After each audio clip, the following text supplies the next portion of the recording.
language, because I do recall, and you and I, we've had this discussion before, the fact that Nkrumah, um, obviously he was a Pan-Africanist, and he realized that the division through the language was a hindrance to Africa's development. Hence why the introduction of French being taught in schools in Ghana. So if we're looking to revisit the idea, then there's nothing wrong with it, Mr. Yosin, or you think it's too late for that? I don't disrespect your views, but Nkrumah said it before he was overthrown. He even went to the extent of saying, listen, Ghana itself is surrounded by French countries. So Kwame Nkrumah made the compulsory French language to be spoken in all Ghanaian schools, to be taught in Ghanaian schools. That would have been September 1966, but he was removed from office in February 1966, please. Kwame Nkrumah thought deep about Africa, not just Ghana. And knowing that we, Ghana as an example, we are surrounded by French people, Burkina Faso, Ivory Coast, and Lobby. He thought, they're all French. So why don't we must be teaching French in schools as well? And it helps. Look at the Germans, even these white people, the Germans. What do they not do? They study English language because they know the English language is much powerful, and it is true. If you really read into, not read history, what happens recently, European Union, which language did they adopt? English. And England is a tiny little part of the continent of Western Europe.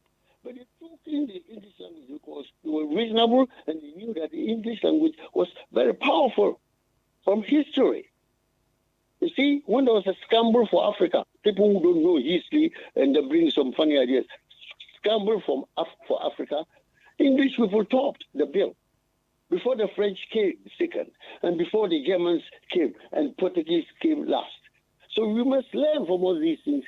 Because of the scramble for Africa, we have got different languages, Belgian, English, French, and a bit of a German.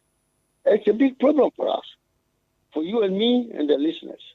So that is why Nkrumah thought about it. He says, my friend, one, let us be united. Bring all our resources together. All our timbers and bauxite and cocoa and all that together as one Africa. Okay, then we talk about a language, a common language. It's important, it's good, but people who are ignorant just start talking about it from the corners without giving the credit to Kwame Nkrumah. All right. Mr. Joseph, thank you very much for calling in. I'm sure we'll talk again, sir. Thank you. Nkrumah has thought about this in 50s and not 2022. So NPP must be honest and say Kwame was right. Let us take Kwame Nkrumah's advice. I've got all his speeches, and I'll give the speeches to you for free. All right, Mr. Yosin, thank you for calling in. Always a pleasure to speak to you, Mr. Yosin. That was Mr. Kit Yosin. You can also call in. Let's hear your view. 0203-735-8820 or 0203-286-0185. Alternatively, you can call the mobile line on 0778-793-9958. If you just tune in, Mr. Yosin was talking about a common language, indigenous African language, to be used as a universal language across Africa. This is off the back of a directive from the East African Community Bloc proposing that Swahili should be taught in schools. And Uganda have decided to implement this policy. So in Uganda, the Swahili language is to be compulsory. It's to become compulsory to be taught in primary schools and also in secondary schools. Hello, good morning. What's your name? Where are you calling from? What would you like to say? Yes, good morning, Mr. Kofi Ali. Good morning, Mr. Kofi Ali. What would you like to say, sir? Well, the subject has already been introduced regarding the language. And what is really fascinating and interesting is the failure to understand that nations are not built on a common language. Nations are built on a common vision. Vision is what we need to focus on than language. What do we want to achieve? And this idea that the English is somebody's language is totally misleading. Totally How misleading. so, sir? How so? Good. The English language is like somebody inventing fire. Fire. Assuming there is no fire, and somebody now come up with fire. Maybe another person is using the sunshine to heat their meat before they eat it. Then you saw somebody, it was you have access to someone making fire. You will adopt the fire for the fire to solve your problem. If you know your problem, then you will not see the fire as it belongs to somebody. In China now, as I talk to you, to go to university, passing English language is compulsory. Go and find out. So what we are not realizing we are doing, yes, there was colonization. Yes, there was this. Yes, there was that. Across West Africa, the two dominant official languages are English and French. When we are talking about language, we are not talking about just speaking. No. We are talking about what do we want to be our official language, formal language. Yes. That's contention here. We have almost 40 languages in Ghana. You understand? These are our indigenous languages. They do exactly what the English language is doing to us. But when you come to official, and as for those who are saying we should go back to the days of the donkeys, why are we using car? Did we invent car? Kofi, what's the days of the donkey? Why do we use aeroplane? Why do we wear suit and tie? Sometimes some of these, there are more important problems for God's sake. This English language, right? When we use it, we have access to internet, we have access to computer, we have access to everything. You go. Then, Kofi, some might also argue that just hold on for a second, please, Kofi. Some might also argue that what you've spoken about, as you made reference to, as some people want us to go back to the donkey days, myself included. Of course, I'm in favor of modernity, right? And it is modernity that's brought us to this point, and of course, technological advancement is what has brought us here. But the question still remains: the fact that there's technological advancement in the world doesn't mean that things cannot be translated into our local languages. So we are going back. See, what you are saying is that some people have advanced. Remember, this so-called English language, go and read the history of the language. From Latin to where you are here. And this so-called English language, right, there was nothing like that. It was a very crude language that they started, making an effort to adjust, adopt, and do everything. Now they finish the food. With that, there is nothing they cannot do. There is nothing. Yeah, yes, the Chinese are also doing the same thing. The Russians are doing it, you understand? Even a lot of the European countries have got so many languages, you understand? However, we have noticed that anytime serious people sit down to do serious things, that English comes up. It means there's something about this English language. Remember, when you are teaching a child something he needs for the rest of his life to survive, you understand? In fact, we are even wasting our time on Swahili. Do you know that in Ghana, some people are saying Tree should replace English? Yes. Good. So don't let us go too far. This issue has been knocking on our door. When our parliamentarians meet and they are all speaking a common language, if my mother is far, why do you want me to learn Tree?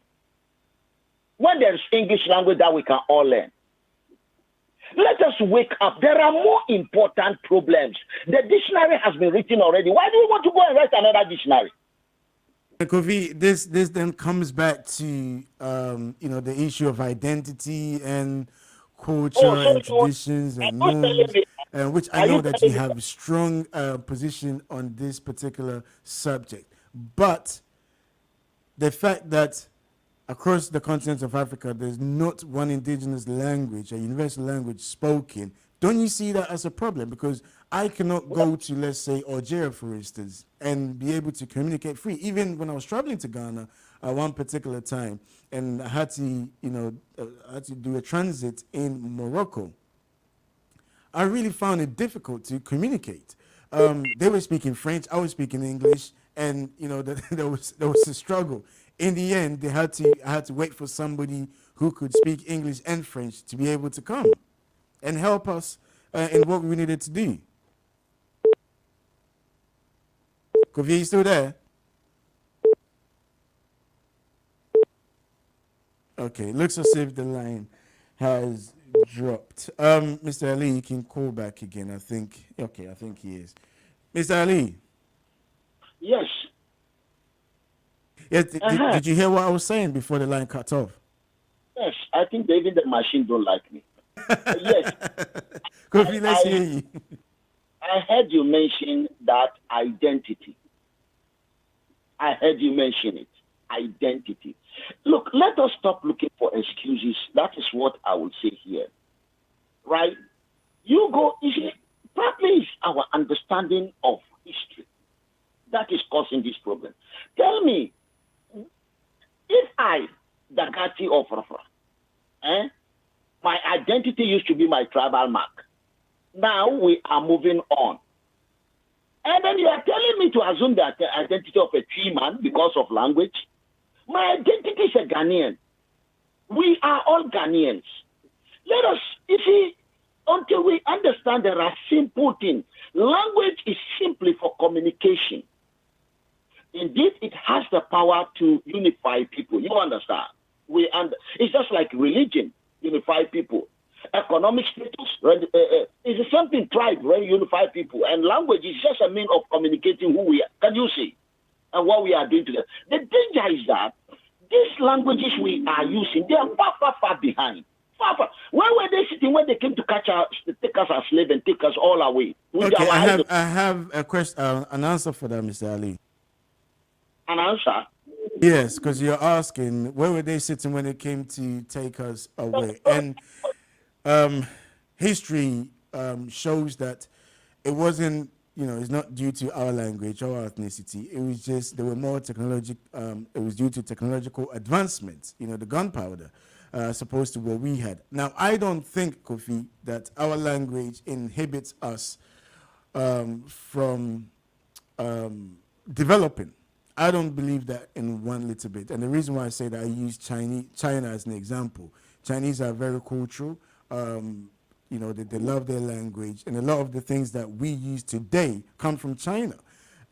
You can see that when you look at the back of something that you buy, in this case, an equipment, there is instructions written in Chinese, sorry. There's instructions written in English. And you know exactly where the product is coming from. So I don't think that the fact that you change your language, or the fact that we decide to speak English is what will help us to advance in terms of development and also the technical side of things. Yes, you see, the problem I always have with this kind of submission is what we call the fallacy of comparative analysis. Totally out of order. Why I'm saying this is that you think, or you have assumed, or anyone saying this is assuming, in China, they have a language called Chinese. No! Mandarin. China is made up of almost 1.6 different people. Different nationalities with their language. When you go to Uyghur, you hear them. You go to Tibet, you hear them. Even between Shanghai and you hear them. Now, what is happening here is that they have succeeded. You understand? The Chinese you see today, they have come through thousands and thousands of years. Actually, colonizing them was difficult, though Japan occupies some part of it. So what they have done is to centralize one common language, starting from the word go. But they have 1.2 billion people to cover. When we say we who? As if Africa is one small village. We who? Is it we three people? Is it we Akan people? Is it we Ga people? Is it we Hausa people? Is it we the Bani people? Is it we what do you call this language? Wolof people? Is it we Jola? Is it we Bambara?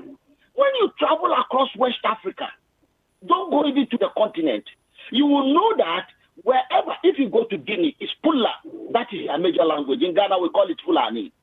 When you go to Nigeria, you have Hausa. When you go and within Nigeria itself, you have Hausa, Igbo. So wherever Kofi, you go, may I interject just one more, Kofi? But on the national scale, what is the official language in these countries that you've mentioned? On those countries, yes. When you go to Niger, French is the official language. Okay, and what about Ghana? English. And then Ivory Coast? French. Okay, with China too, you mentioned about Tibet and the type of languages that they have. But what is their number one official language, the standard language spoken in China, sir? It's Mandarin. Exactly. So what is the difference in having, let's say, Swahili? Now, I'm not saying it has to be Swahili, but the question here is Swahili. What is the difference in having that across the continent of Africa as the indigenous language spoken universally?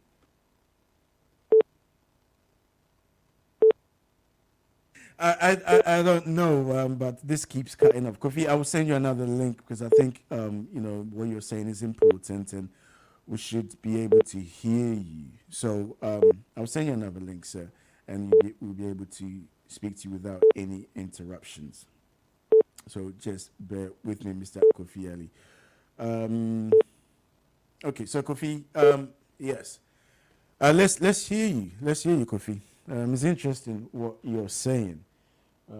It'd be good to get you back on so you can finish what you were saying. So yeah, I mean, I was asking Kofi these questions because I think I understand where he's coming from, and I do agree with him, because the moment you start talking about languages and tradition and culture and all these elements get involved. Kofi said one thing which I've always thought about. When you come outside Ghana and somebody, a non-Ghanaian, asks you, or you come outside your respective countries, Zimbabwe or Malawi, Nigeria, and so on and so forth, and somebody asks you, where are you from? You don't necessarily say, oh, I'm Yoruba. Or do you say, I'm Akan, or I'm Ga, or I'm Fulani? The first thing you say, your nationality, is what becomes your ethnicity and your identity, outside your country. So to the international stage, your identity, your nationality becomes your identity.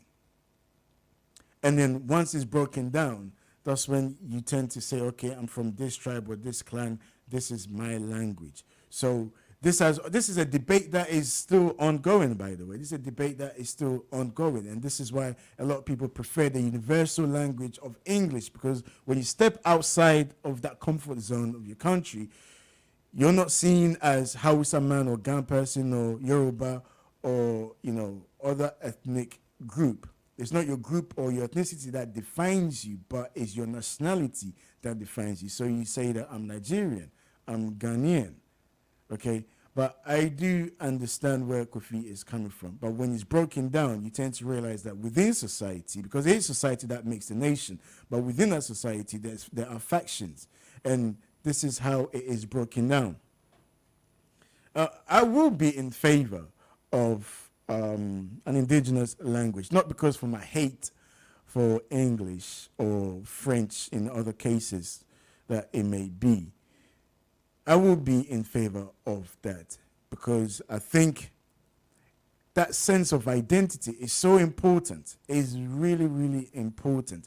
And to be able to shift and change our mindset to think that if one speaks good English, that person is deemed as educated or somebody that, should be held in high esteem. I mean, we've seen what's happening across the continent of Africa. If you look at a lot of the leaders with, the degrees that they possess and the way that they run the country, it shouldn't come as any surprise that it's not down to your the English that you speak that validates you, or that means that you'll be able to run a country effectively. On the issue of technological advancement, of course, a lot of these languages were forced down upon us due to colonization, right? And the technological advancement is just purely down to modernity. So with modernity comes then the nation of state. So we move away from our old conventional ways of how we were run, where chiefs and kings and queens and so on and so forth, where, the monarchy system, we moved away from that to a nation state system. And as such, the English language or the French language becomes the national language, and everyone has to speak that language. And that is the common language used in in our schools, in other professional settings, right? You tend to realize how people feel alienated in a lot, within society. But if a local and indigenous language is spoken across, of course, that would be ideal. And this particular story, the reporter or the editor is actually talking about breaking the shackles and chains of colonization, because that's we're here speaking. We're speaking English. How beautiful would it be to be speaking Swahili or something else? It doesn't have to necessarily be Swahili, but Swahili is one of the most spoken languages across the continent. So when it comes to the issue of culture and traditions and norms, I think I understand from both sides, and also I agree, because I've had this conversation with Kofi Ali in the past that we've been taught for so long that culture. The meaning of culture, or the definition of culture, means the way of life. But Kofi, more or less, I think he, due to his research, redefined it. And I like Kofi's definition better, that culture is a way of survival. And I think if you look deep into it, if it's critically analyzed, you realize that what Kofi is saying is plausible, because our way of life depends on our survival, and the things that our forefathers did to survive, will not be conducive to our way of life now.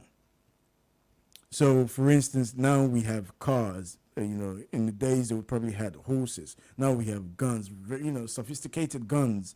Back then, they had spears and whatnot in battle. Right now we have drones. So things have changed. So your culture is a way of survival, what things you do to survive at a particular time. But language is so crucial. Kofi also made mention is the fact that it can actually unify people. And it's very important. It's very, very important. How many times have you said something in your local language, and to translate it into English, it loses the essence, simply because it's lost in translation. Anyway, let me hear your take as well. You can call in 0203-735-8820 or 0203-286-0185. Alternatively, you can call 0778-793-9958. Let's hear your take on this particular subject. All right. Let's bring you an update on other stories trending across the continent of Africa. And the issue of UK, the government of UK's policy, the immigration policy, is to send in illegal migrants or refugees to Rwanda. Apparently, it has been reported that the UK ambassador in Rwanda advised against the asylum deal. Previously unseen internal documents from the UK's Home Office relating to the controversial asylum deal made with Rwanda have come to light. One reveals that the supposedly objective, impartial, and independent assessment of Rwanda's safety by the Home Office Country Policy Information Team was passed to Rwanda's government for comment and amendment before publication. Now, in a skeleton argument presented to the High Court, lawyers for those challenging the Rwandan policy said assertion the CPIT, now the CPIT, as I did say, is the Home Office's Country Policy Information Team, CPIT, right? In a skeleton argument presented to the High Court, lawyers for those challenging the Rwandan policy said assertions that CPIT was independent are difficult to reconcile with the scenario whereby the Rwandan government was given opportunity to comment on the final draft and to suggest amendments to the passage concerning its own human rights record. Also, it has emerged that last year, the UK's High Commissioner to Rwanda sent a memo to the Home Office advising against any asylum deal with the country. He criticized the country's human rights record and heavy-handed security, warning a deal could cause problems reputationally and impact our ability as directed by ministers to raise difficult issues with the regime. So there you have it. Let's take our next caller. Hello, good morning. What's your name? Where are you calling from? What would you like to say? Hello, good morning, Mr. Jones. My name is Faisal. I'm calling from Surrey Keys, London. What would you like to say, sir? How are you? I'm very well, thank you. Yourself? Yes, I see you're talking about some interesting topics. I would like to contribute. Yeah, sure. You can do. I mean, but 3 things I want to talk to the listeners today. The first one is the heat wave. The heat wave. Apparently, we're burning because of the sun. Is this some kind of making us stay in the house or come outside the house policy, you think? I mean, 37 degrees is not the end of the world, if you think about it. And when it snows, they say the airports are closed. When it's sunny, the cars can't move, people are melting. I mean, is this for real? I mean, I think that, the big debate or discussion is centered around the health implications, for the elderly and also the young. Yeah, I mean, don't get me wrong. I mean, it can be hot, but it's not. We're designed for the heat as black people, isn't it? No, but it was really hot. Okay, yes, it was. Okay, fair enough. The second thing is this. You're mentioning earlier on with regards to the campaign. Hello? Yes. Can you, because we're getting a bit of feedback, maybe, I don't know, your phone keeps rubbing against something. Did you want to talk about the language? The language, the African language, yes. I mean, it's not really fair, is it? We're speaking Swahili now. I mean, whose idea is this? I mean, it has been something that, our forefathers, the likes of Kwame Nkrumah, the formation of the Organization of the African Union, this was a collective, or should I say that this was actually one of Kwame Nkrumah's main points to try and unify Africa, to the point where he realized that, countries surrounding Ghana, for instance, in West Africa, speak French. So for that reason, he made a compulsory that French to be taught in Ghana, so we'll be able to communicate. Yes. It sounds more strategic, right? Yes. I mean, okay, so what's the strategy with Swahili? To have one common indigenous language across Africa, because it's to trying to break the shackle of colonialism. Because right now, the language you and I, I'm guessing you're from Africa, a country in Africa, and the language we're both communicating in is English. Obviously, it's understandable because we're in England. But if you and I were to be in Africa right now, if I was to come to your country, I'd probably be speaking English with you. If you were to come to Ghana, where I'm from, I'd probably be speaking English with you. But we live on the same continent. Yeah, okay, okay. But with the Swahili, do they have power? Do they have money? Are they like financial? Are they the financial? Is it the financial language? Is it the engineering language? Is it No, the... Swahili is spoken by many African countries. So it can Swahili is spoken in Congo. Swahili is spoken in Kenya. Swahili is spoken in Tanzania as well.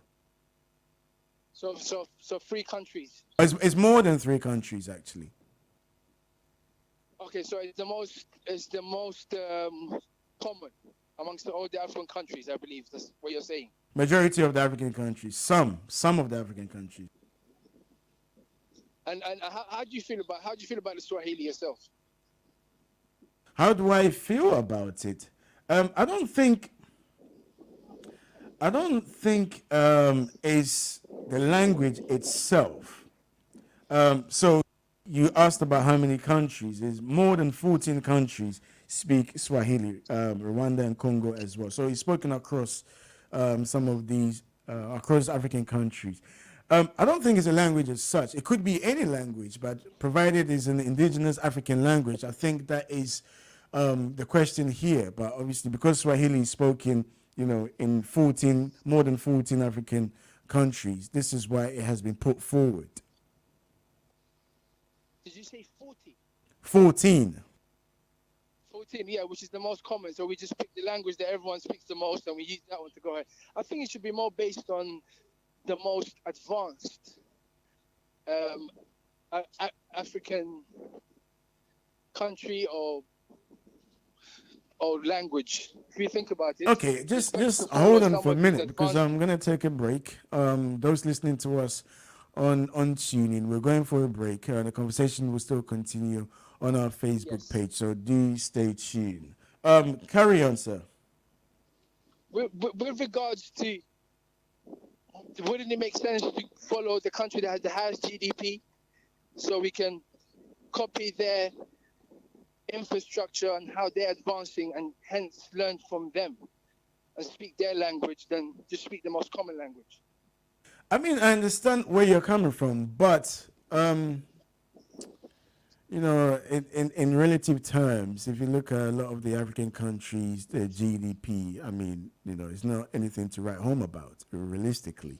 I think that if more than 14 countries are already speaking this particular language and it's being taught in school, it was a directive from the economic bloc. So, you have the West African Economic Bloc, which is ECOWAS. You have SADC, which is the South. And also up north, they have their own economic bloc. And the East as well. And this is what they're trying to do, because what tends to happen is not only does it help in development, but it also helps in integration. You can move from one country to the other and not feel alienated. So, for instance, across Africa, now the 16 states in West Africa, for instance, if I move to Ivory Coast, I can't speak French. My French only goes as far as bonjour, merci beaucoup. That's about it. A lot of the French people, they can't speak English. And, it just makes it difficult. Whereas if there was a common language, this is just my opinion, by the way, the common language, it will help to facilitate businesses, in terms of going through, breaking down barriers and the red tapes, and make things more conducive and feeling welcome, as opposed to feeling alienated when you go to another country, your surrounding country. Yeah. Swahili. I said, well, how do you feel about Arabic? I mean, again, when you speak when you talk about, some of the most influential languages right now, Arabic too is another language. Okay, but then one would argue, is Arabic an indigenous language? But let me that's let what you into good question. that could be another argument.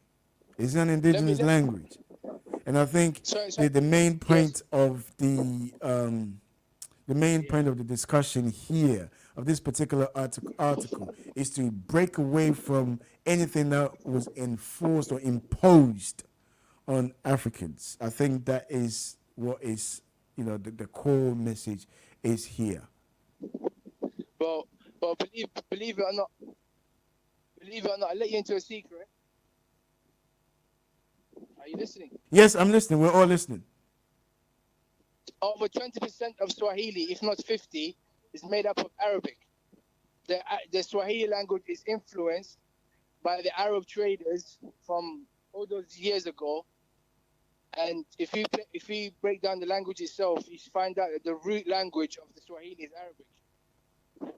Of course, and I take your point on that, but then one will also argue that the language has probably evolved now, and I think if we can move away from where the language originated from, and and also the fact that it was imposed, but something is a common language that has been spoken hundreds or thousands of years in a particular and across the continent of Africa, then I think some will be more receptive towards that. And languages are a mixture of other languages, right? But yes, correct. But the point I want to deliver is the fact that the benefit of the language. So we can debate on the benefit of having our own language that we all speak. But if it doesn't bring any economical benefit, emotional benefit, financial benefit, I don't see the point of having one common language that's not going to make us progress. But then some might also argue that just look at this, right? So I'm here. You want to set up a business, and I want to move across, let's say, Somalia. I want to move across, let's say, to Ivory Coast. And I don't speak French. I don't speak the native language. But I still want to go out there and expand and to, tap into the market in that part of the world.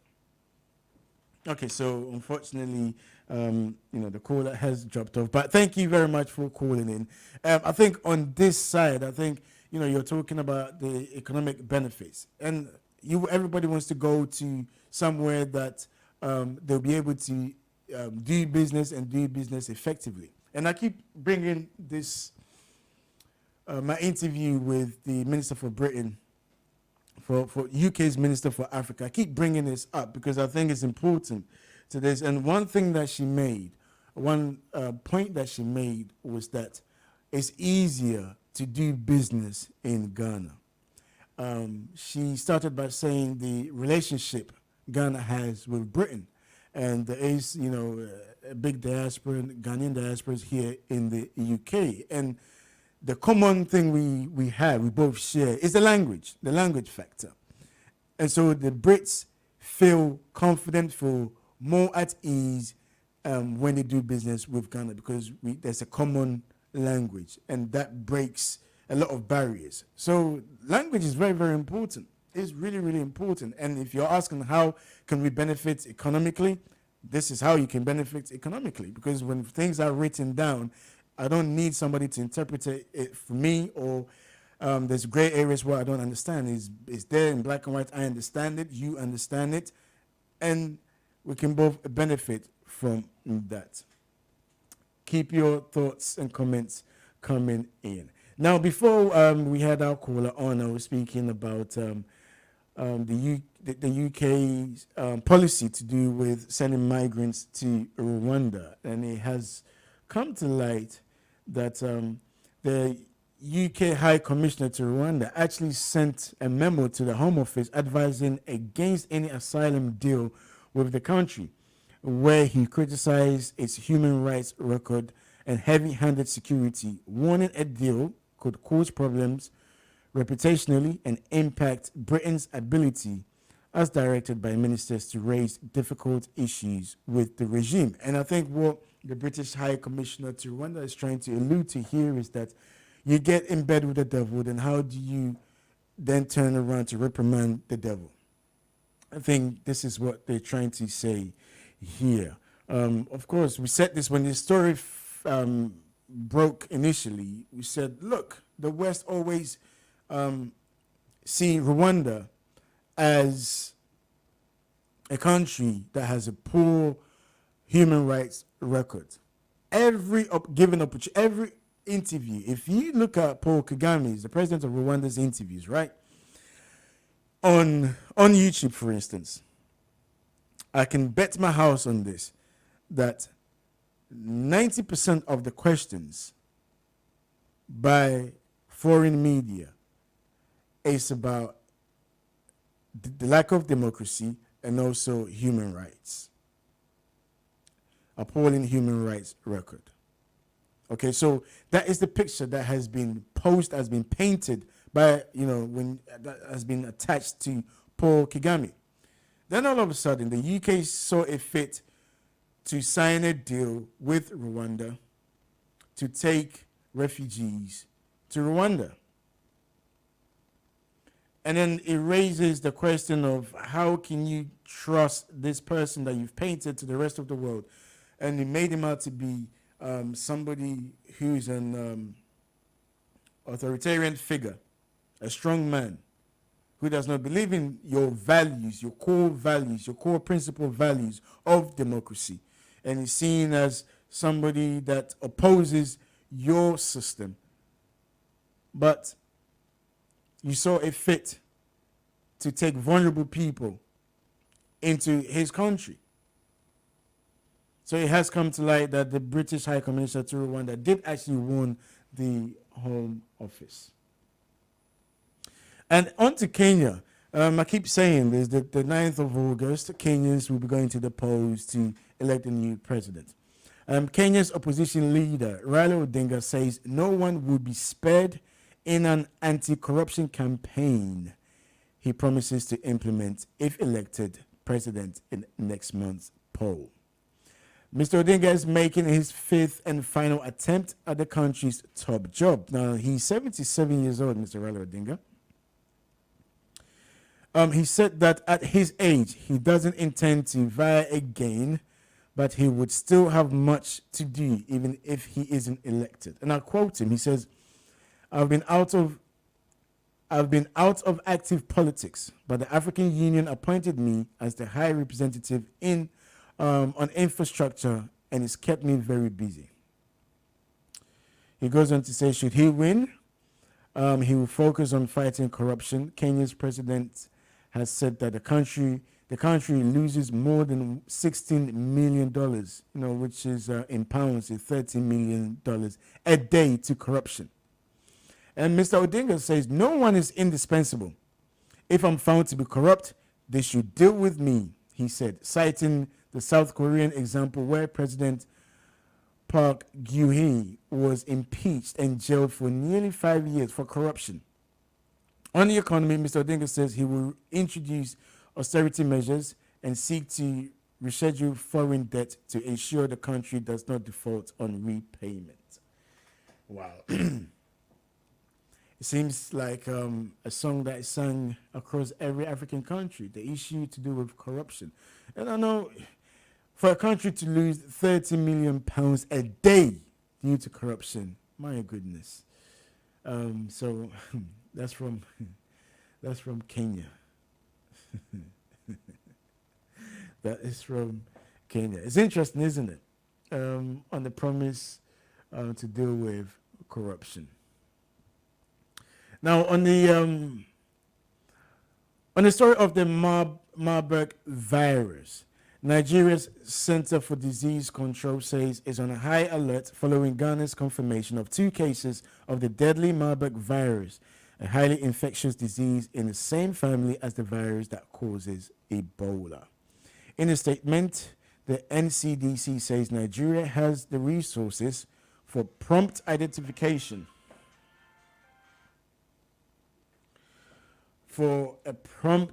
identification and management in the event of a single imported case. Hello, good morning. What's your name? Where are you calling from? What would you like to say, sir? Hello, this is Kofi Ali. Yes, Kofi Ali, we've got you on a better line, sir. In fact, I think on several occasions you have this of language colonization and colonialism. And then the shackle of... Is that not true? Can you repeat that again, sir? Because I couldn't really hear you, Kofi. You see, what I'm noticing is... Hello? Yes, now I can hear you. What I'm noticing is that those who are propagating the imposition of tribal, local language on our children, one of the excuses they loosely use that we have not been able to address is the issue of colonization and then relieving ourselves from the shackle of colonization. Is that not what they do? Yes, yes.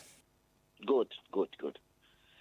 What most of them fail to see or to know is that there was no Ghana, there was no Nigeria, there is no Cote d'Ivoire, Mali, all those things.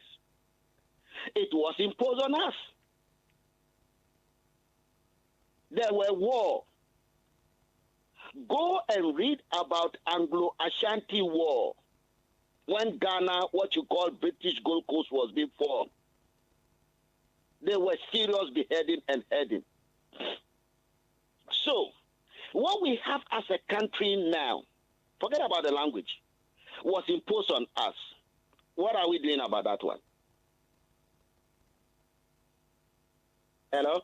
Could you repeat that again, please?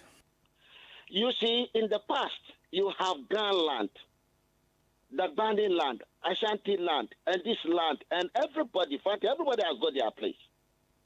They have their tribal chiefs. They don't cross borders. Everybody know their place.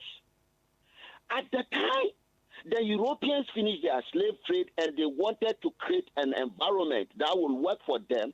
They then formed this thing you call countries. When they were forming them under the guise of protectionism, we call it protectorates, that they are protecting Fantis against the Ashantis, like they are doing Ukraine today, protecting the Ukrainians against the Russians. What they were doing at that time was what resulted in what you call the countries. We fought, we lost, and the countries are formed. So you and I are the generation that were born onto the farm after the farm has been established. So what we are failing here is that we are proud to be Ghanaians, are we not? Absolutely. But we are, we don't know that we are proud to be, you understand, the inhabitant of what you call it, an enclosed community, imposed. So let us get that straight. So if we want to talk about relieving ourselves from the shackle of colonization, that is what we should be talking about, not the language. We are thinking that when we all start now speaking the common language across the continent of Africa, then we shall be what? One. Is that not what you are saying? The Hausas in Niger and the Hausas in Nigeria, they are not the same. The border divide them. The airways in Togo and the airways in Ghana, go and check whether they are the same. If you go to Cote d'Ivoire, they speak a language described as Akan. In Ghana, we have Akan. Zima is spoken on both sides of the Ivorian border.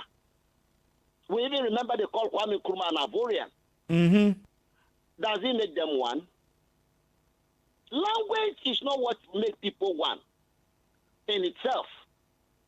In Austria and Germany, they speak German language. Are they one? Belgium, France, they speak French. Are they one? So let us stop this idea of hiding behind certain trivial issues. Our problem today is not language. It's not the English language. Our problem is poverty. If we think we want to free ourselves from the control, external control, the French-speaking countries are crying, the English-speaking countries are crying. Yes, we know we are crying. And there's a strong bond between us and the French and the English. We know that one, and we know we have been taken advantage. The only way to do that is what the Americans did. You know what the Americans did? Mm-hmm. Hello? Yeah. Americans, what they did after freeing themselves, after the independence, they formed a union because the enemy is the same. The English were the enemy they have, not even British, English. The English and the English came. They form a union, and they know those people are coming back. In that union, the colonies were not the same. They are like West African countries. They don't want to cooperate.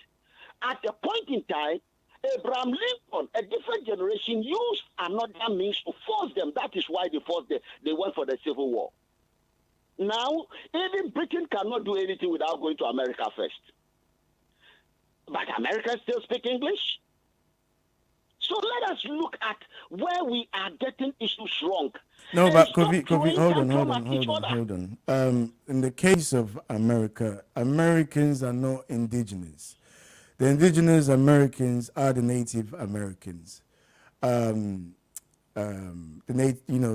Indian Americans, these are the native people. So the people you're talking about were people that were sent there. Initially, it was, the Union was just 13 states, right? As you're aware.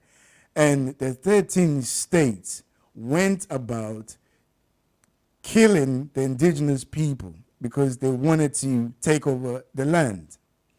And the 13 unions, the states, did not just defeat the British by themselves. They had a helping hand from France, and I think probably Spain and Netherlands as well. So they didn't defeat them by themselves. But it's not necessarily about, language per se that they were able to, triumph. I think America's case is totally different as, comparing it to that of in Africa. You see, what I do, remember Kofi Ali is a teacher. That's why I talk too much. I want to set the record straight. Those who went to America from here, some were Irish, some were Welsh, yes, some were Scottish who hate the English. You understand? And this Welsh, Irish, and Scottish, English language is not their language. They learn it. They are forced to learn it. When you go to Scotland, they are fighting now. They want to be speaking the Gaelic language or whatever they call it. Gaelic, yeah. In Ireland, you go to the Republic of Ireland, which is one of the first countries to get their independence from the British, and they were fighting the English as far as they are concerned. So you need to understand, the common language imposed on everyone was English, but they have their languages. They have their accent. So do not let us get that wrong. And each of the states in America have different background. That is why they ended up with the federal system. Because they can't have a common system. Yeah. Good. Remember, America were like colonies of Africa, where resources should be coming to Britain. Finish. They were to be great. But when they had their independence, if they are remain the way we are doing now, that we end up going every 3 months, we go to IMF, we go to World Bank, because we are not thinking straight. What we are trying to do here, let us drop the trivial ones, language or no language. They are irrelevant where we are. Let me give you a good example. Do you know that in northern Nigeria, they don't speak English? Are you shocked to hear that one? No, I'm not shocked to hear it, Kofi. They, back in Turanchi, they tell you, from the word go, they refuse to speak the English language. And the British just let them alone. Till now, you go, they write their Hausa in Arabic, and that's what they speak. Have they developed? If local language is a solution, have they developed? But Kofi, hold on. See, we're coming back to the point where you're saying that because of the local language they speak, that's what is stopping them from developing. And I disagree with that, Kofi. And I'm telling you that a national language doesn't necessarily need to be a local language. And that is the contention between us. See, in where they are doing Swahili, In 1960 was when Mwalimu Nyerere introduced Swahili. They didn't start yesterday. Go there and see whether they are more developed than anyone. No, again, Kofi, Kofi, go and look at them. I don't. Let me tell you something. I don't think it's down to the language that countries are developed or underdeveloped. I don't think that's the point of contention here. And again, I'll keep bringing China into the equation. Even you look at the Gulf states into the equation. It's not because of the another foreign language that's helped them to develop. That's not the case. I mean, we live in a global society now where education has spread across. Look at other countries' capabilities in technology. Technology is what has formed and shaped the world. If we look at history, civilization came from Africa, and it is technology that pushes civilization. So the notion that we speak or another country speaks a local language stops them or hinders them from developing, I don't think that's plausible at all, Kofi. I think there's another problem. We have a lot of problems. Seriously. I mean, somebody will say, every day I wake up in the morning, they disturb me with infrastructure. Now it's technology. Technology is what moves development, Kofi. Be patient with me. I'm being patient with Ghana, you. when we are going to farm, we use our technology, cutlass and hoe. It may not be mechanized. Do you understand me? It came with our culture. Adopting other people's culture, like you said, we were using bow and arrow to fight them. Then we discovered that musket, tobacco journey. We started giving them slaves so that they will give us the musket for us to defend ourselves. So what are we talking about? The culture and the technology, they come together as a package. No child is born with a language. Let us get that straight into ourselves. Language is a community thing. The environment where you are born and you grow with it. Whether you go to school or not, you will speak. But when you are educated, you'll be able to read, write, you understand, and think logically. If majority of our citizens, due to poverty, go to school in Kechetia and Malata Market, I'll send a video to you to listen to somebody crying about toilet. Kofi, hold on. You're using very speculative words here. Educated to think and to think logically. I mean, these are all subjective. Who defines what is logic and who defines what is not logic? The issue here is this. I'll keep saying this. So let's talk about, because I keep talking about technological advancement, and maybe I don't know. You can tell me whether you oppose it or not, but it's a fact that where we are today is as a result of technological advancement, and this is what has shaped and transformed our lives, as human beings. And this was as a result of ammunition. So in the past, if you just bear with me, in the past, during the Enlightenment era here in the UK, where they decided to move away from, God is the one that appoints the king or the queen to think for themselves and take their destiny into their own hands, believing that it's up to the human being to be able to ascertain or to reach certain goals in life and move away from this whole superstitious stuff.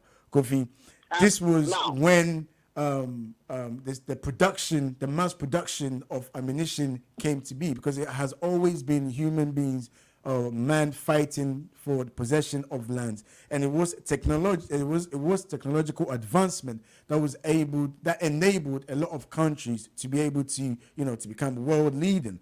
We spoke about the U.S. The U.S. emerged as a superpower based on technological advancement to the point where they even produce more steel than Britain. So you cannot overlook the importance of technology. Now, I don't think I think necessarily it's you are down talking to about education. technology in Sorry, abstract. I don't think it's down to language, because if that was the case, then majority of the stuff that comes from China written in Mandarin will show that, is if Chinese don't speak English or do not understand English, then they will be underdeveloped as well. I don't think so. However, being able to speak your own language, Oh my God. not even own language, a universal language, okay, will always be beneficial to individual. I've given this example already. I can't go to France to set up a business there. I have a fantastic idea, or as a businessman, an entrepreneur, I want to go and expand my business. But due to the fact that I don't speak French, it makes it difficult for me to go out there and to be successful with my dealings.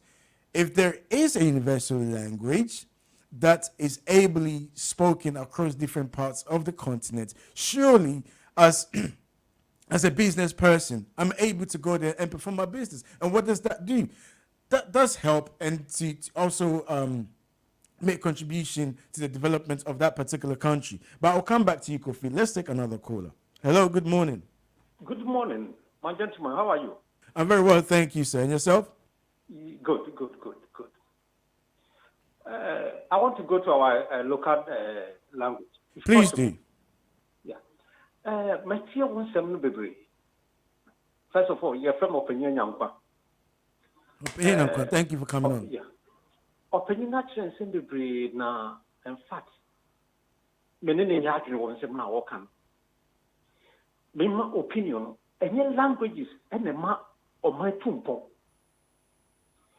One, you have China now walk cancer one and on class. China almost say development, not any English and no more echo, Omuka or local language. And I know Moditia baby. Omudi Zafua no more sending Omako the whole way and some almost say English. And they come in good English. Inti o man betum pon e na obi kasa so obekwa akosi e trayenia ya kasa suban so be mo ma tumpo ma me ka de bi ntiro ma example kwame nkuma tam na ye ni enim set no sabren e ngoma do e for ni enim ngoma bebre e wo man ni mo. But go to the local yenkrase no Edenya omusisi yen wo fa city bia dem kama wo fite na kotri ena yenya engineers tampans a wo mo hia ko ye kro mo ko he se ko bia befa bia no city bia ne wo mo hia bi o ene ahemfo ye ni made ni law but wo ye bia no mo man I'm not at the phone manco school, no. I have a manco school, no. And the ministers now, no money, baby. Or what to me, and when put to buy, then put 20 me back. A yard, and I'm an abasa. And then, Okotana will be to office, and what your boss or money between pong, Okotana, and this office, all come, and this, you can't bring you from month for home ordering. And yet, you will pay more money to pong ordering home. Inti na ye bring politicians. Inti ene obi kasa obesua brofo obesua e wo school mu a obeka ene be ma ho ma tumpo ene ka Ghana economy no kiye ko enim omo mo hwe economy so bote brofo ana na abasa. So inti they can say technology yehe ma denta be kasa na wo kasa na mefu aso say yehe apostle ko Joseph school be ngokoye and no more oil. Now you take Kumasi. We must send the Aban Aspen this cow, Makwa, which is send the Ayer Noma Bebri. Dear Roman, which man Vetama Ghana, Amayatinakwe.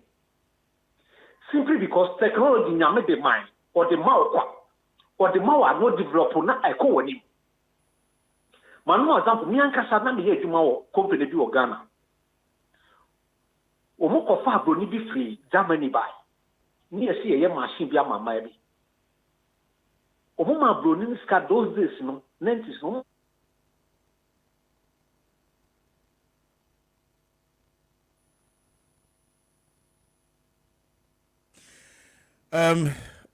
It looks like the line has dropped. Please accept my apologies if you can call in again. So, what the caller was trying to say, what he was saying was, it's not down to the language that you speak that helps development. He used China as an example, saying that it's down to the mindset. He also went as far as saying during the time of Kwame Nkrumah, a lot of the ministers were not highly educated, but look at what they were able to achieve.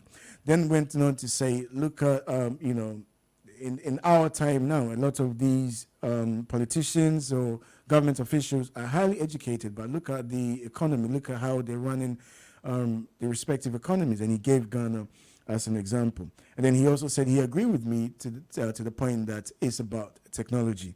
The development of a country or a nation is as a result of technology. He was trying to give his own examples, but unfortunately the line dropped. I'm sure Mr. Kofi Ali is still online. Kofi? Hello. Hello. Yes, Kofi. I think, first and foremost, the word we does not exist when you are talking about people and their tribal groups. Sure. The word we become a word that exists when you talk about Ghana. And Ghana is not Ashanti Kingdom. We were conquered differently. We fought the colonial master differently. So this we that some people use, talking as if we, others, don't exist in Ghana, the earlier we start telling them to back off, the better. You came on air to come and talk about important things, and you are speaking your tribal language as if it's our language. And those who are having problems, racists we call them, because of their inferiority complex, are falling for this kind of people. Now, let me be a bit civil here. The word technology, we use that word in isolation. We use it as an abstract. The culture and the technology are the same. The level of the development of your culture is connected with the level of the development of your technology. Kofi, I beg to differ because, like I was saying before we took our caller, I said to you about the time of the era of enlightenment, right? Now, prior to that, what was the British culture? The monarchy, right? So everything, it's got that ordained a king. And, when they separated, they moved away from that to the system, the nation state system. So you can't say, if we're talking about culture, that's probably their culture, but they were able to move away from that. So it has evolved, right? And they believe that it was up to the individual to be able to attain or to reach a landmark. And it started by through technology, because it was through technological advancement that these wars that were able to form, they were able to capture these lands, they were able to spread their empire because of technological advancement. Jones, I'm a Yes, teacher. sir. I must be knowledgeable enough to know what you are talking about. Okay, all right. But what I think you didn't grab, that is missing in what you are saying. You say they used to have the king, monarch, and then they changed to something, and something changed to something, and technology came into swung into action. Is that not what you said? I don't understand. No, that's not what I said. But I will come back to it because the phone keeps dropping. So I just want to hear other people's takes, sir. Please hold on. Hello. Hello. Yes. Hi. Opinion na mintim se me phone kate ya mintim nkyere. Okay, Mpacho Twasuma. Me do fine na want me nka bi mother room. You got to the point now you're about to give your experience. You're working for one company. Yeah, my experience ni say. Na me ye adwuma ma company bi. E na ne training sa youth insa no adwuma. E no mde broni bi e free Germany ba Ghana e no beboaye. Na wo mo ka say yenye machine bi ma man no more king soap ni bi nti machine di be lines ewo soap no ye ma broniska those days 1300 oh yeah want me anyi and am ka se me ye nti ma me ska na me o man fi me me am di butum ska ye machine no a me bo ka only 33 and am the say machine no me ye bien bibia ye kama and me the exhibition bibia ye buy o say production no o man fi me company for the befa machine no e ko ye so mo kwa akoyi bi nti de me kan say enye brofa ye be kan ne mo matumpon nti me mo example say tetina na ya manfo nko school ahemfo nko school no omutimi sisi dama edan mu eye fe na kwanta ba bia ba ena ye wo engineers any town planners go to Accra na hwe nimdie no way nipa no kwa adwuma se be obenye sika to botom kwa na okọ enye oman ne ho do e na ode ye nemu se ye kro oman ne ho do pa na se ye kwa adwuma ye adwuma yi a opanyi nkunimdie beba yenhwe nipa odi kan ye train wa asase we so those days nipa school ben woko ye okosua train no ho abi nimdie na nyame de ma asa nipa and no develop ye and ne amanfo twere ho books and ye disua de inti se technology no Africa ye mani koso enu na ma omantumpon ene ehu ayi ahofama ye be boa ye man no nemo open enye brofo and tumpo ayi advantage ultimate kan brofo kama fine profit but brofo fan puntuma brofo and fan puntuma yen go the whole world omo muska na enye school na mo munyeska inti meso oman no say ye benya hu atu ho ache amaye man no na ye be ma technology inti na more example say apostle Joseph ni nim de way but what me ye bibi yanko tech di ade no mo ye no de bia brofo brofo di mpunto bia bre inti mesre say enye brofo obi kasa obesua na di mpunto be chana afi no musua brofo o di kan ekọ manim ansa no musua brofo. Yo, thank you very much for calling in. So as the caller was saying, he just came on because unfortunately, as we were talking to him, the line cut off. And just to reemphasize his point, that it's not necessarily down to language that helps the development of a country, but aids the mindset and also level of investment in technology. That is what helps in development. Mr. Ali, I think I will not, I'll give you the platform just to run up for us, sir. Govi. I wouldn't be talking too much. This man used almost 20 to talk. Oh, let's make it 10. Right? No, he never spoke for 10. Please, Govi. Be patient, too. I didn't hear the case the lawyer, the hot lawyer is making in court. Within 2 seconds, you have interpreted everything he said. I lost almost 90% of the information he's passing. Why? He spoke in a language I don't understand, and you interpreted it to me. If I've also come on this platform to speak my own language, you will not understand me, talk less of interpreting. How are we going to work together? We are all talking about the same thing. And someone who claimed he worked in an office had the audacity in London to call into a radio station and be speaking his tribal language. And you encourage them. We are saying that when we are all in this gallery, a parliament, you can have a classroom where everybody speaks the language they like. Even in your Bible, they are talking about the Tower of Babel. They were divided because everybody speaks what they like.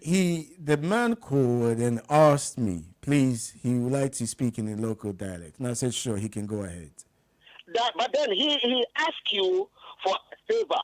That doesn't really help all of us. I'm not the only one listening to you. Of course you're not. So that's why I did explain exactly what he was saying.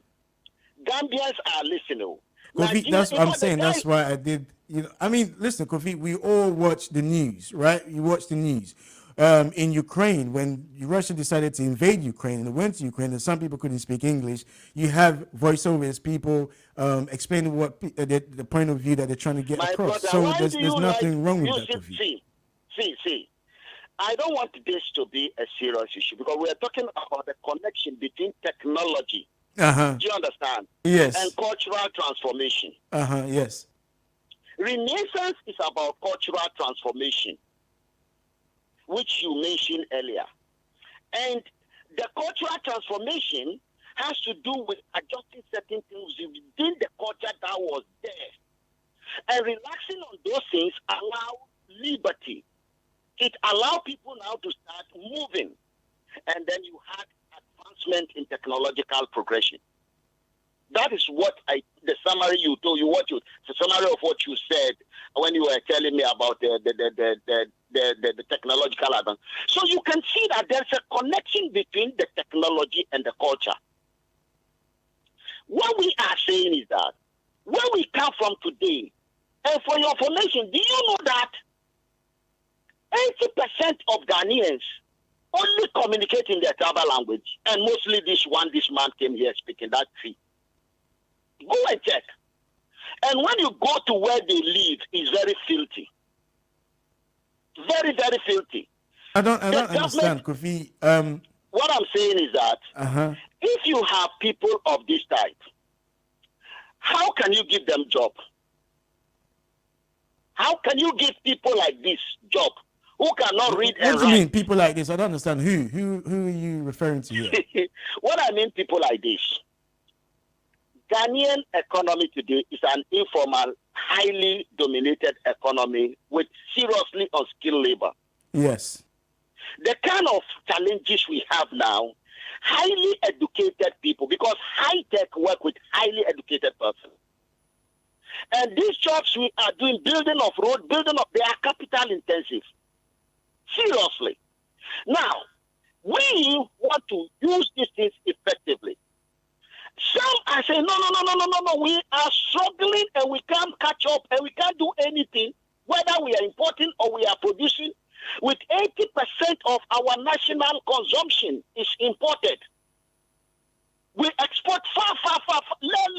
We import far more than we. So our deficit. These are the serious issues. Some are saying, no, we should go and be dancing around which language we should speak. Even in Ghana, we don't have a consensus. Even within Ghana, we don't have a consensus. I don't know which one we are going to speak in Parliament to. And this will take a 4, 5, 6 generation to work. It's not just one day. And we will have to go into the textbook and begin to change one. Physics book, chemistry book, this book. Only when our son travel to Togo, he will need interpreter. It's easy to get someone who can speak French and English, maybe Arabic, because so many countries speak those languages. Okay, Kofi, I want us to just try and come back to the central point here, if you don't mind. I said, I want you to try and come back to the central point here, if you don't mind. The central point is that language as at now, English is the best language we can use. Maybe in future, I don't know. I will be dead and gone anyway. You can even bend the whole Ghana. But for now, our problem is not language. We have more important problems before us. Children eating in dustbin is not an excuse. We going to IMF is not an excuse. We have serious problem in Ghana, and these languages are dividing us. What unites us is the English. Now we have people who think when you speak English, you are intelligent. It only shows you went to school. You understand me? The speaking of the English language is like driving a car. You are given a license that you can drive the car. Now come and drive the car. They are not the same. You understand? The English, speaking of the English language, tell the other man that since the mother of this man standing there doesn't even speak English language, but he can speak. It means he went through the educational system. So one problem. So they now give you what? The first impression is you are great, you are good, you can do the job. Then ask, come and do the job. You understand? It's the doing, the talking, the thinking that we discover that this one is a buffoon. Can you see? It's different from bringing somebody in a rag from KJTR market. Maybe they're into Bravo, they're not Canana Mecca, and then in Tiasi, and the police in the Denton are over me. For time's sake, we have to leave it here, Kofi. Offer him a he's going to collect buy from you. All right, Kofi, thank you very much for calling today. Always a pleasure to talk to you, sir. Let us be serious and deal with serious issue and stop this. There's serious joke happening in our land that we can't take it anymore. We are sick of them. Thank you. Thank you. That was Kofi Ali. My friend, myself and Kofi Ali, we did have this. We tend to have a lot of debates. Sometimes he doesn't agree with me. He disagrees with me. I disagree with him, and we keep it going. When I come off here, because he posted something that again I disagreed with, that I would. He's asked me to give him my definition, which I would do soon as I leave here. The time now is 10:48. You're listening to GN Radio with myself, Jones Awuah. If you just tune in, we're speaking about languages. There's an article posted. I thought it was interesting. Posted by a political commentator, a social and political commentator based in South Africa, where the fact that Uganda has adhered to a directive from the East African Economic Bloc to implement Swahili in schools, to be taught in schools. This editor has decided to look at it and realize that this is a way to break away from the colonial shackles, to have one language, a universal language, Swahili. Found out that Swahili is spoken by more than 14 countries across the continent of Africa. Now, we've been having this discussion where something that it's not necessarily about the language, but about the mindset and also the technological advancement.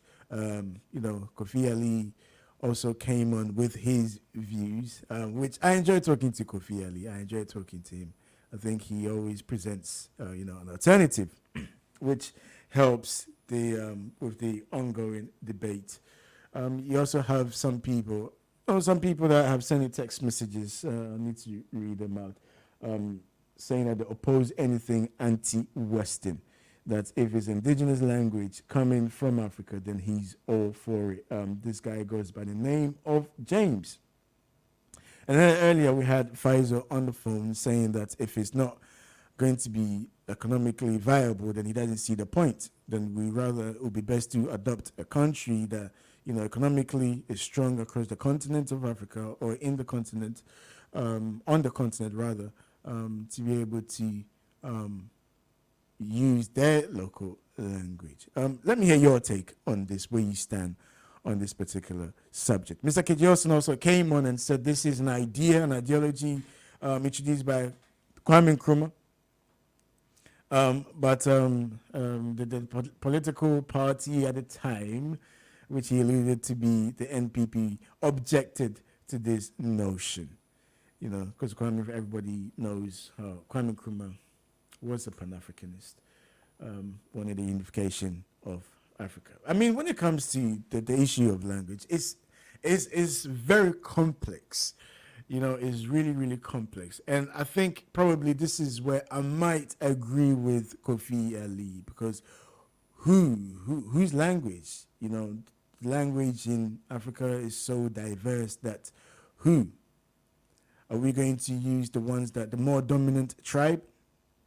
Then, of course, that you're propagating this whole perception that other tribes are inferior to the dominant ones, But nevertheless, if you look at, Rwanda, for instance, let's use Rwanda here, for instance. And again, how, the genocide of Rwanda, the 1994 genocide of Rwanda came to be. This was not as this didn't just happen, one day. Rwandans woke up and they decided to go and, Hutus extremists decided to go and kill the Tutsis. This was something that was socially engineered, was constructed by the colonial masters, and obviously had significant impact on society. Again, some will argue that they came in and imposed their language on us, and they were able to bring that division, and this is where we're at today. Some might also argue, on the other hand, that seeing as the division was already there, they just came and enhanced the division. Tribes were fighting against each other, as Kofi was saying. How did one particular tribe become more dominant, and obviously conquered a lot of local tribes and subjugated them? So the division was already there. It was just enhanced by the colonial masters. So now, what language, whose language would be used as the universal language within a particular country? Of course, that will bring division as well. But some will also say that I'd rather it be one local language than a foreign language, to completely break away from colonialism. Because right now it is being, you go to Ghana, for instance, and Nigeria, a lot of the countries, you see, they're teaching English. Everything is taught in English. But Kofi Ali doesn't see anything wrong with that. He believes that English is the best language for us. And he has a point, because, what language are you going to use? So to deal with that whole division, then obviously the colonial masters enforced their language. So there's a universal language across the countries. But we're not under colonialism, so why should that still remain, is the question. Let me take a couple of messages that have been coming in based on this particular discussion. I knew this would probably be the topic that would, lead our discussion today. This is from Kweku. Kweku is saying, Jones, I totally agree with you. I'm a Ghanaian, a Pan-Africanist, and I think that if we had a universal language, that would be really good. A, I'll be able to go elsewhere and feel comfortable. B, I'll be able to set up a business elsewhere. And hopefully with one language, we'll be able to come to a common consensus to be able to agree and help to facilitate the AFCFTA. Okay. All right. And, people get really, really up about language because it is your identity. It is who you are. And maybe another part of the language that we haven't necessarily looked at is, the more you adopt a foreign language, does it make you less, Akan or Ga or Ewe or Fulani? Does it make you less? Do you find that you're losing your identity? Do you? This is a question for the ones that have lived in this country for over 30, 40 years. Do you feel like, in a way, you've been westernized and you've lost your identity? For better or for worse? That's debatable, isn't it? That is debatable. All right, this is a message from Pamela.